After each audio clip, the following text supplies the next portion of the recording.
this is a very famous ad written by Gary Halbert. It's called The Amazing Diet Secret of a Desperate Housewife. So this is long before the television shows, but this is what's known as a space ad that I mentioned earlier. It was an ad that appeared in newspapers or magazines. So the first thing right off the bat, this headline back in the day would have been, this would have been an eye grabber, would have been an attention getter. But the very first thing that you're going to notice is that, well, first of all, let me mention this. The publisher did get in trouble for this one. Basically, they thought it was a misrepresentation, but I really think you can learn. There's a lot of ads in CopyR that are a little bit borderline in the ethics department, but I think that you definitely can learn from them because of the fact that they were such large sellers. So, don't get caught up too much on the fact that this ad got in a little bit of trouble because it has a lot of lessons that you can learn from it. So the very first thing that I like to bring up, and something that I've had really good success with, is basically make your ads look like news or content or just kind of a blog post. So whatever is content in your niche market, make your ads look like news. So if you think about some modern ads, some Facebook stuff, if you look at a Facebook promoted post, it looks like it looks like news. It looks like it's right on, you get the ones that are right on your news feed, and it looks like it's one of your friends has posted it or shared a link. Versus if the stuff on the side, the sidebar ads have a much lower click-through rate than the ones that are directly in the news feed. And part of that is because they look like news. So with the actor that I work with, we're running Facebook ads all the time. And the more kind of newsy sounding headlines I have based out of there, like viral post sounding stuff, almost like a BuzzFeed type article, that stuff seems to get much higher click-throughs. So that's kind of the first tip that we can learn from this. The next part is a secret. So we kind of started the show off with the secret, and just everyone is fascinated with secrets. When you're kind of starting out or you're on the outside looking in, you always think that there's a secret that you don't know that the top people have that you don't. So secret is a very powerful thing. So you notice right off the bat, Gary, who is writing as Nancy, jumps into a story here. And the stories that you want to tell, stories are extremely important. Everybody talks about stories, in your autoresponder series. If you're going to set up an autoresponder for your business, people, stories is like the hot thing. Like, you got to have a story. Doesn't matter what it is. I think that you need specific kinds of stories. So if you read this ad, which we can share with everybody, it basically goes from, her trying everything, still not being able to lose weight, has been through everything, lists off all the different things that she's tried that the person reading this ad has probably tried herself, and then boom, hits on something new and unexpected, and now has a breakthrough, and now she's sharing it with you. So that kind of story arc is just extremely common. It's basically, you're down in the dumps, you have this problem, can't really solve this problem, you're trying everything, then boom, you hit on something, and now look at you now. So those stories are just very universally appealing. Obviously, you want your story to match the storyline of your potential customer, client, whatever. All right. And then, down after the story, she jumps into, it's a very specific type of herb. I believe it's been a little while since I looked at it. It's been a specific type of herb that helps with weight loss. So another thing that people get caught up on, and this is especially if you're an information publisher, which isn't necessarily a business that, if you're looking for a business to start, I don't know if information publishing is what you want to do, because you really want to make sure that you can help people get their desired result. You want to be the expert, really. So if you're not an expert, and you don't have like the typical usual credentials, then it's probably a good thing to tell people that. So in this case, she kind of says, I'm not a doctor, but I found this herb, and this is why it's going to help you. So if you're not the expert, just at least tell people why it doesn't matter that you're not the expert. One of my friends and somebody I've helped a little bit is Clay Rogers of the Hollywood Physique, and he's not a certified personal trainer or have any of those credentials, but in his sales letters, he talks a lot about why that doesn't matter and actually why it's better that he's not an expert. So that's one tip. Let's see. Number 5. People do like buying from people and not corporations. So even if you run a larger company, then have the ad come from a person in the company, maybe the CEO or whoever it is, and not from just the company in general. And this is especially true with information publishing. So this entire letter is written from the perspective of Nancy, and Nancy lives in New Jersey, and you're going to be sending Nancy a check in the mail, not, Nancy Incorporated a check in the mail. So that is that. Let's see, fast and easy results. Speed, everybody's, is fascinated by speed. If you can tell people how they're going to do something faster, easier, that's a very appealing thing. Simple and easy, healthy and safe, no exercise. Some of the objections here, people don't want to exercise. There are times in the ebb and flow of marketing where, there was P90X for a while where it was like all about hard work. And then now it's getting back to, you'll see advertising that's like, you don't need to do anything and you're going to be able to lose weight. So they're kind of you kind of have to follow where the market is going a little bit. So at the time that this was written, it's likely that, people were seeing other ads like this where it was like, there are ways to lose weight without doing anything. Do I believe in this? No, but it's basically, that's just kind of how the market was going at the time. So an ad was written to play to that angle.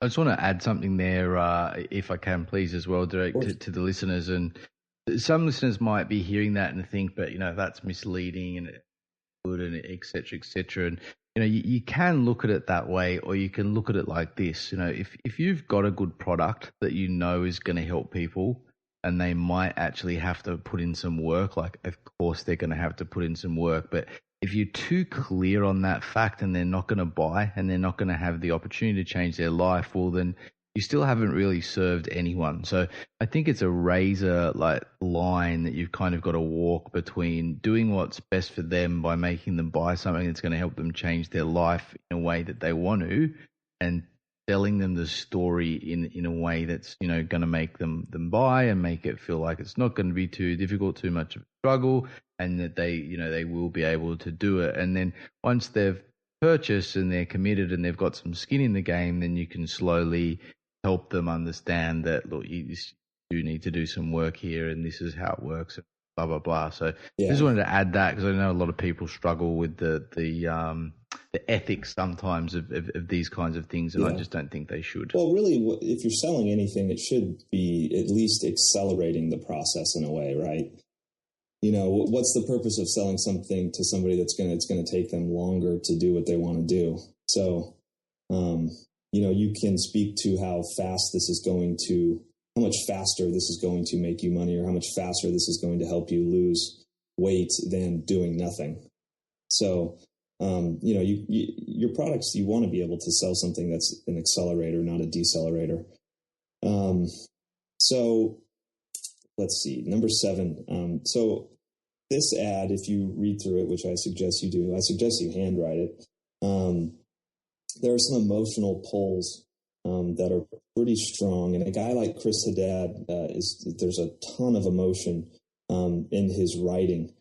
And something like this: best of all, my husband has fallen in love with me over again. There are just a couple different lines in there that are going to hit people emotionally. And, people buy in an emotional state normally. So that is something that you can get into, and stories are grateful. They're great for telling emotional stories. Are great for bringing out emotion. And then also something pretty cool in here are what are known as blind bullets. So blind bullets are it's something that tells you, it doesn't give you the full story of what it actually is. So in this one, it's a natural food substance. They never tell you exactly what the herb is, what the natural food substance is. You have to buy the product to find out. So that creates a lot of mystery and curiosity. You don't give away everything. So one thing that I've heard and actually used is people are very afraid. Freelance copywriters, for example, are afraid of doing direct mail.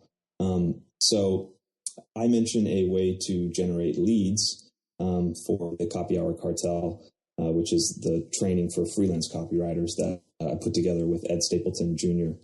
So anyways, we have this course that helps copywriters generate leads, right? So in the ad or in our sales letter, a very simple sales letter, it basically just says, a way to generate leads. It doesn't say a way to generate leads through direct mail. So that can be used ethically, obviously. And if somebody doesn't, if they get in there and they're afraid of sending direct mail and they just absolutely don't want to do it, great, I'll send you your money back. It's not a big issue, but exactly like what you said, where, you sell them what they want and give them what they need. So you'll find a lot of kind of the mystery curiosity plays in this ad where you don't give away everything. So that type of marketing is especially effective in lead generation stuff, where maybe you're trying to get somebody to sign up for an autoresponder, or, to download an ebook, or whatever lead generation means to you. You don't tell them everything that they're going to get. All right. And then kind of here at the end, we have a no-brainer guarantee. So, in this case, you're sending a post-dated check, and, that the check isn't going to be cashed until 30 days.